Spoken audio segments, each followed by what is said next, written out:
Hello, my name is Stephen Wright. I'm a career coach here at Career Mentor, and we help high-performing financial services professionals make their next smart career move.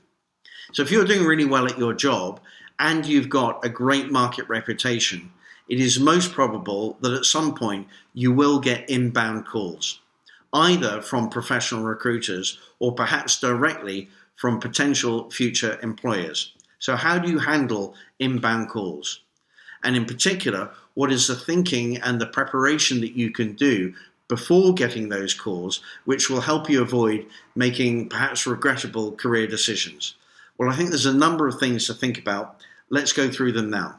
The first thing to say by way of backdrop is that if you get a call from somebody who is well informed and is specifically targeting you, it is very flattering. And it's difficult to resist the siren's call to hear more about how wonderful you are and how you're uniquely positioned to handle a particular job that they're working on. So understand that there is a degree of flattery involved in any inbound call. The second point is that it is useful if you have already thought through what are the compelling reasons why you would consider leaving your current employer. Now, of course, there are genuine and real reasons why that might be the case.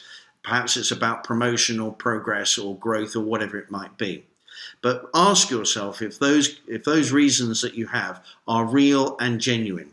Are they the result of unexamined assumptions or perhaps miscommunications? And have you really given your current employers the opportunity to address the concerns that you have? It is worthwhile discussing those reasons with a group of trusted advisors just to give you a reality check. The next point is, what are the compelling reasons for wanting to join a future organization? It is really useful if you've drawn up a list of criteria that have to be present in any future job, firm, and indeed the culture of an organization. Armed with that list of criteria, you can now view the information that you gather from the recruiter, then the interviewers as you go through the interview process, and then finally as you do your due diligence. You can benchmark the information that you gather against your criteria, and if at any point it doesn't match up, well then you can pull the plug on that conversation. The next point to say is it is, in my view, possible to consider leaving your current employer too soon. Now, of course, you may be at your current place for some substantial time now, and that's fine. But I just want to talk about the idea of leaving your current employer too early. In my view, if you have made promises of value during the interview process on what you're going to deliver to your current employer, you have a moral obligation to deliver on those promises. Now, of course, it's possible that during the interview process you were misled, or indeed having joined the organization, they have not delivered on the promises that they've made, and that's understandable.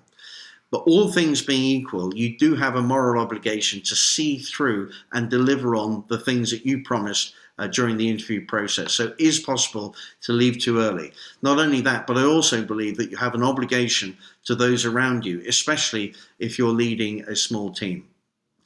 Related to that, I think it's worth considering how this is going to look if you leave early, how this is going to look on your CV, and how it may impact negatively on your professional reputation.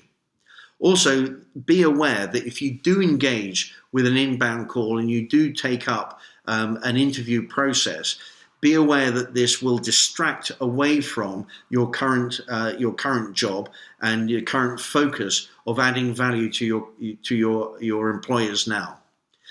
Understand also that it is a time-consuming process and will soak up a lot of emotional energy as well. So the sooner that you can understand whether or not this actually fits with your criteria, the better, because if it doesn't, then you can return your focus to your current employer. I hope you found those ideas useful. I may well have missed something, so please do chip in with any ideas that you have in the comments section below. I will also be adding the blog that I wrote about this in the comments below, and thanks very much.